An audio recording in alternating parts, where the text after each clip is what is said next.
Hello friends, स्वागत है आप सभी का इस यूट्यूब चैनल पर। दोस्तों, आज के इस वीडियो में हम पढ़ने जा रहे हैं प्राचीन भारतीय इतिहास के स्रोत के बारे में। हमें जो पुराना जो इतिहास है उसके बारे में हमें किन किन साधनों से जानकारी मिलती है, उन सभी साधन या सोर्सेस के बारे में इस वीडियो में हम जानेंगे। लगभग 120 प्रश्न इस फाइल में मैंने शामिल किया हूँ, तो वीडियो थोड़ी लंबी हो सकती है लेकिन आपके लिए बहुत ही मददगार साबित होगी। तो प्लीज़ इस वीडियो को पूरा ज़रूर देखिए। तो चलिए शुरू करते हैं प्राचीन भारतीय इतिहास के स्रोत। Source of ancient Indian history. पहला क्वेश्चन लेते हैं, सबसे पहले इतिहास को 3 भागों में किसने बांटा? इसका आंसर है क्रिस्टोफ सेलियरस ने बांटा था इतिहास को 3 भागों में 1638 से 1707 एडी में। ठीक है। प्राचीन भारत के इतिहास के बारे में जानकारी हमें किन स्रोत से मिलती है? तो जो पुराना जो इतिहास है उसके बारे में हमें जानकारी 4 जगह से मिलती है। एक धर्म ग्रंथों से, ऐतिहासिक ग्रंथ से, विदेशी जो राजदूत आए थे अलग अलग देशों से, उन्होंने अपने अपने यात्रा वृत्तांत या पुस्तक किताब वगैरह लिख के गए थे, उनसे, विदेशियों के लेख से, और पुरातत्व संबंधी साक्ष्य जैसे कि अभिलेख, शिलालेख, स्तंभ लेख और बहुत सारे ऐसे साक्ष्य हैं, उनसे हमें जानकारी मिलती है। तो 4 मुख्य स्रोत है: धर्म ग्रंथ, ऐतिहासिक ग्रंथ, विदेशियों के लेख और पुरातत्व संबंधी साक्ष्य। अब हम बात करेंगे धर्म ग्रंथ एवं ऐतिहासिक ग्रंथ से हमें क्या जानकारी मिलती है। भारत का सबसे पुराना धर्म ग्रंथ कौन सा है? वो है वेद। वेद के संकलनकर्ता कौन है? महर्षि कृष्ण द्वैपायन वेदव्यास। कौन है? वेदव्यास। महर्षि कृष्ण द्वैपायन वेदव्यास। वेद हमें क्या उपदेश देते हैं? वेद हमें वसुदेव कुटुंबकम का उपदेश देते हैं। वेदों के कितने प्रकार हैं? वेद कुल 4 प्रकार के हैं: ऋग्वेद, यजुर्वेद, सामवेद और अथर्ववेद। चारों वेदों को क्या कहा जाता है? चारों वेदों को संहिता कहा जाता है। ऋचाओं के क्रमबद्ध ज्ञान के संग्रह को क्या कहा जाता है? तो जो ऋचाओं का क्रमबद्ध सिस्टमेटिक ज्ञान का जो संग्रह है उसे हम ऋग्वेद कहते हैं। ऋग्वेद में 10 मंडल, 1028 सूक्त और 10,462 ऋचाएँ हैं। ऋचाओं को पढ़ने वाले ऋषि को क्या कहते हैं? होत्र कहते हैं। ऋग्वेद से क्या जानकारी मिलती है? ऋग्वेद से हमें जानकारी मिलती है, इस वेद में राजनीतिक प्रणाली, इतिहास और ईश्वर की महिमा का वर्णन मिलता है। गायत्री मंत्र किस वेद से लिया गया है? तो वो ऋग्वेद से लिया गया है। गायत्री मंत्र की रचना किस ऋषि ने की? विश्वामित्र ने की। ऋग्वेद की रचना किसने की? विश्वामित्र ने की। सोम देवता का वर्णन किस वेद में मिलता है? तो ऋग्वेद में मिलता है और 9वें मंडल में है। ऋग्वेद के 9वें मंडल में सोम देवता का वर्णन मिलता है। ऋग्वेद के 8वें मंडल में ऋचाओं को क्या कहा जाता है? तो खिल कहा जाता है। 4 वर्णों ब्राह्मण, क्षत्रिय, वैश्य और शूद्र का उल्लेख किस वेद में है? ऋग्वेद में है, 10वें मंडल में। ऋग्वेद में प्रयुक्त अधन्य शब्द का संबंध किससे है? गाय से है। वामन अवतार के 3 पग का वर्णन किस में है? ऋग्वेद में। ऋग्वेद में इंद्र और अग्नि के लिए कितनी ऋचाओं की रचना की गई? तो इंद्र और अग्नि के लिए ऋग्वेद में 250 और 200 ये क्रमशः ऋचाओं की रचना की गई। मंत्रों तथा बलि के नियमों का, जो बलि देते थे पशु बलि वगैरह, उनके संकलन का किस वेद में है? यजुर्वेद में है। यजुर्वेद के पाठकर्ता को क्या कहते हैं? अर्धव्यू। कौन सा वेद है जो गद्य और पद्य दोनों में लिखा गया है? तो वो है यजुर्वेद। बलिदान का विवरण किस वेद में है? यजुर्वेद में है। यज्ञों के लिए ऋचाओं का संकलन किस वेद में मिलता है? सामवेद में। सामवेद के पाठकर्ता को क्या कहते हैं? उद्रात्र। क्या? उद्रात्र। भारतीय संगीत का जनक किस वेद को कहा जाता है? सामवेद को। ऐसे वेद जिनमें विशेष ऐतिहासिक घटना का वर्णन नहीं है वो है यजुर्वेद और सामवेद। इन दोनों वेदों में कोई ऐतिहासिक की जो घटना है उसके बारे में वर्णन नहीं है। ये टोने टोटके, संगीत वगैरह, इन सब की चीज़ों के बारे में जानकारी है। अथर्ववेद की रचना किस ऋषि ने की? अथर्वा ऋषि ने की। किस वेद में 731 मंत्र और 6000 पद हैं? अथर्ववेद में। कौन सा वेद कन्याओं के जन्म की निंदा करता है? अथर्ववेद। किस वेद में जादू टोना और अंधविश्वास का वर्णन मिलता है? अथर्ववेद में। किस वेद में मानव जीवन के सभी पक्ष व्यापार, रोग, औषधि, वशीकरण, राजभक्ति, राजा का चुनाव, कृषि कार्य, गृह परिवार, मातृभूमि, विवाह आदि का वर्णन मिलता है? तो वो अथर्ववेद में मिलता है। विष्णु पुराण किस वंश से संबंधित है? मौर्य वंश से। मत्स्य पुराण का संबंध है सातवाहन वंश से। वायु पुराण संबंधित है गुप्त वंश से। कुरुओं का राजा किसे कहा जाता है? परीक्षित को। प्रजापति की 2 पुत्रियां किसे कहा गया है? सभा और समिति को। सबसे प्राचीन वेद कौन सा है? ऋग्वेद। चारों में नवीन वेद कौन सा है? अथर्ववेद। वेदों के कितने अंग हैं? वेदों के कुल 6 अंग हैं। शिक्षा, ज्योतिष, कल्प, व्याकरण, निरुक्त और छंद।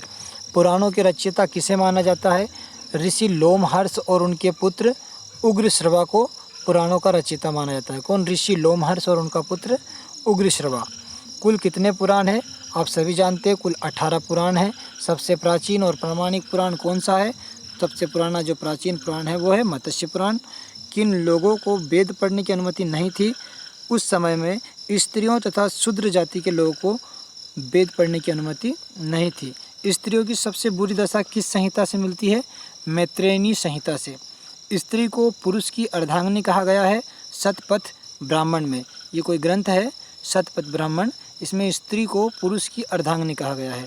4 आश्रमों का वर्णन किस उपनिषद में है? तो जाबालो उपनिषद। ठीक है। सबसे प्राचीन और प्रामाणिक स्मृति ग्रंथ कौन सा है? मनु स्मृति। शुंग काल का मानक ग्रंथ कहा जाता है मनु स्मृति को। गुप्त युग से संबंधित है नारद स्मृति। हीनयान का प्रमुख ग्रंथ कौन सा है? कथावस्तु। बुद्ध के पुनर्जन्म की कहानी वर्णित है जातक में। जैन साहित्य को क्या कहा जाता है? आगम। जैन साहित्य का प्रारंभिक इतिहास कहाँ से मिलता है? कल्पसूत्र से। अर्थशास्त्र के लेखक कौन है? चाणक्य, जिनके 2 और नाम हैं विष्णुगुप्त और सॉरी एक नाम याद नहीं आ रहा है, कौटिल्य। हाँ, कौटिल्य, विष्णुगुप्त और चाणक्य। अर्थशास्त्र पुस्तक में किस वंश का इतिहास मिलता है? मौर्यकालीन वंश का। जो अर्थशास्त्र पुस्तक लिखी थी ये कोई पुस्तक अर्थशास्त्र पर आधारित नहीं थी, ये राजनीतिक पुस्तक थी। राजनीति के विषय पर लिखी गई थी मौर्य काल में। ठीक है। चंद्रगुप्त के साथ ये काम करते थे चाणक्य। ऐतिहासिक घटनाओं को संस्कृत साहित्य में सर्वप्रथम किसने लिखा था? तो संस्कृत में सबसे पहले इतिहास की घटनाओं को कल्हण ने लिखा था। राजतरंगिणी पुस्तक के रचयिता कौन है? तो जो राजतरंगिणी पुस्तक है वो कल्हण ने लिखी थी। राजतरंगिणी पुस्तक का संबंध किससे है? तो कश्मीर के इतिहास से है। चचनामा पुस्तक में किस युद्ध विजय का वर्णन है? अरबों की सिंध विजय का। अष्टाध्यायी संस्कृत व्याकरण की प्रथम पुस्तक है। क्या है? संस्कृत व्याकरण की प्रथम पुस्तक कौन सी है? अष्टाध्यायी। और अष्टाध्यायी जो पुस्तक है उसके लेखक कौन है? पाणिनि। ठीक है। गार्गी संहिता ज्योतिष ग्रंथ था एक, जिसमें उसके लेखक कौन है? गार्गी संहिता के कात्यायन। यवन आक्रमण का वर्णन मिलता है किसमें? गार्गी संहिता में। पुष्यमित्र शुंग के पुरोहित कौन थे? तो वो पतंजलि थे। अब आते हैं विदेशी यात्रियों से मिलने वाली जानकारी। हमें विदेशी यात्रियों से इतिहास के बारे में क्या जानकारी मिलती है उसको जानेंगे। टेसियस राजवेद था किसका? ईरान देश का था। कहाँ का रहने वाला था ये? टेसियस राजवेद ईरान का। इतिहास का पिता कहा जाता है हेरोडोटस को। हिस्टोरी का किताब किसने लिखी? हेरोडोटस ने लिखी।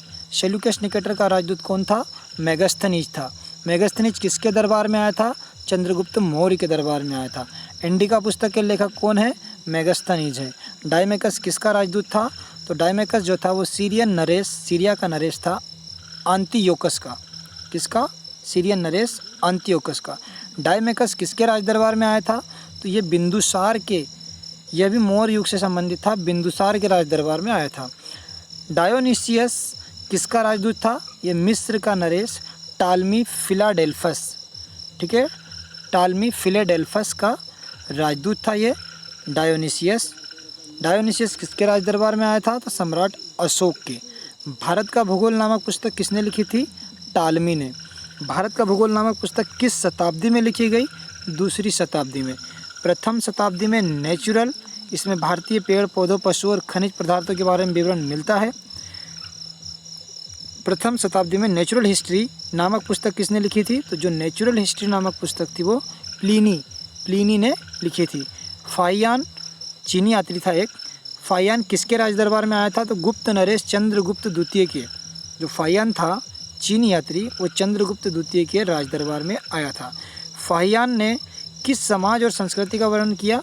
मध्य प्रदेश के समाज और संस्कृति का। फाहियान भारत में कितने वर्ष रहा? 14 वर्ष। संयुगन भारत कब आया था? 1518 ईस्वी में।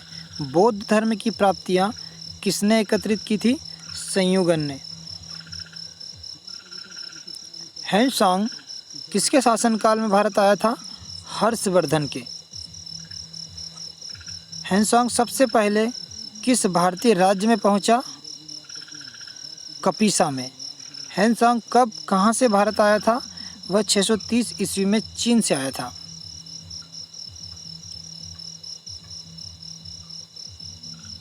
किसके शासनकाल में? हर्षवर्धन के। और कहाँ आया था? कपीसा में। 630 ईस्वी में चीन से आया था। हैंसांग कितने वर्षों तक भारत में रहा? 15 वर्षों तक रहा, 645 ईस्वी तक। हैंसांग ने किस विश्वविद्यालय में अध्ययन किया था? तो उसने नालंदा विश्वविद्यालय में अध्ययन किया था। हैंसांग भारत क्यों आया था? बौद्ध धर्म ग्रंथों को एकत्रित करके ले जाने के लिए भारत आया था वो। हैंसांग सी यू की यात्रा वृत्तांत किससे संबंधित है? तो जो सी यू की यात्रा वृत्तांत है वो हैंसांग से संबंधित है। हैंसांग क्या वर्णन किए? इसने क्या वर्णन किए? तो इसने हर्षकालीन समाज, राजनीति और धर्म के बारे में अध्ययन किया। जो हर्ष था, हैंसांग के अध्ययन के समय नालंदा विश्वविद्यालय के कुलपति कौन थे? आचार्य शीलभद्र थे। इत्सिंग कब भारत आया था? अब इत्सिंग 7वीं शताब्दी में आया था। अल-बरूनी किसके साथ भारत आया था? महमूद गजनवी के। किताब उल हिंद, तहकीक ए हिंद या फिर भारत की खोज, तीनों एक ही है। किताब उल हिंद पुस्तक किसने लिखी? अल-बरूनी ने लिखी। भारत की खोज पुस्तक किसने लिखी? अल-बरूनी ने लिखी। तहकीक ए हिंद पुस्तक किसने लिखी? अल-बरूनी ने लिखी। अल-बरूनी ने अपनी पुस्तक में किसके बारे में विवरण दिए हैं? इसमें राजपूत कालीन समाज, रीति रिवाज, धर्म, संस्कृति के बारे में वर्णन किया है। रहला नामक यात्रा वृत्तांत किसने लिखा है? तो रहला नामक जो यात्रा वृत्तांत है वो इब्न बतूता ने लिखा है। सुल्तान मोहम्मद बिन तुगलक ने दिल्ली का काजी या न्यायाधीश किसे नियुक्त किया था? इब्न बतूता को। कंग्यूर तथा तंग्यूर नामक ग्रंथ की रचना किसने की? तारानाथ ने की। अब आते हैं पुरातत्व स्रोत से मिलने वाली जानकारी।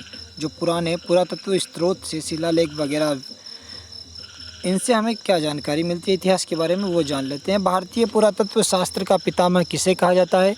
भारतीय पुरातत्व शास्त्र का पितामह सर अलेक्जेंडर कनिंघम को कहा जाता है। वैदिक देवता मित्र, वरुण, इंद्र, नासत्य के नाम किस अभिलेख में मिलते हैं?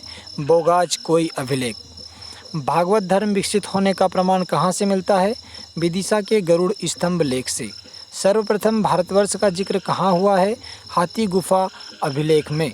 सबसे पहले दुर्भिक्ष की जानकारी किस अभिलेख से प्राप्त हुई? सोहगोरा अभिलेख से। सबसे पहले भारत पर होने वाले हूण आक्रमण की जानकारी किस लेख से मिलती है? भीतरी स्तंभ लेख से। सती प्रथा का पहला लिखित साक्ष्य मिलता है एरन अभिलेख से। सातवाहन राजाओं का इतिहास लिखा गया है उनके अभिलेखों से। रेशम बुनकरों की जानकारी मिलती है मंदसौर अभिलेख से। कश्मीरी पुरा स्थल बुर्जहोम से पता चलता है गर्तावास या गड्ढा घर का। कश्मीरी पुरा स्थल से पता चलता है गड्ढा घर। प्राचीन सिक्कों को क्या कहते थे? आहत सिक्के। सबसे पहले सिक्कों पर लेख किसने लिखा था? यवन शासकों ने लिखा था। समुद्रगुप्त संगीत प्रेमी था, यह प्रमाण कहाँ से मिलता है? तो यह प्रमाण समुद्रगुप्त के बीना बजाते हुए सिक्के से मिलता है। समुद्रगुप्त ने कोई सिक्का चलाया था जिसमें उसका चित्र था, वो बीना बजाते हुए उस सिक्के में अंकित था। रोमन सिक्के कहाँ से प्राप्त हुए? अरिकमेडू से। रोमन सिक्के कहाँ से प्राप्त हुए? अरिकमेडू से। महत्वपूर्ण अभिलेख, कुछ अभिलेख हैं वो किनसे संबंधित है ये देख लेते हैं। हाथी गुफा जो अभिलेख था वो कलिंग राज खारवेल से संबंधित था। जूनागढ़ अभिलेख रुद्रदामन से। नासिक अभिलेख गोमती वलसरी प्रयाग स्तंभ लेख समुद्रगुप्त से, ऐहोल अभिलेख पुलकेशिन द्वितीय से,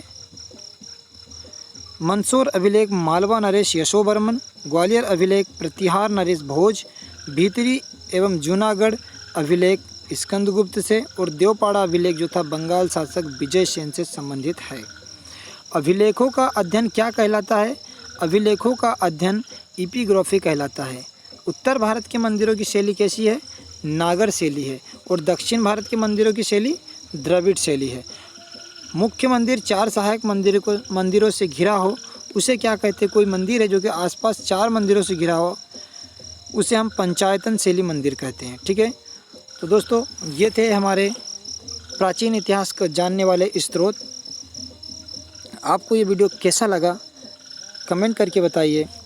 अगर आप इसे पसंद करते हो तो अपने दोस्तों में भी शेयर कीजिए। वीडियो देखने के लिए आपका बहुत बहुत धन्यवाद।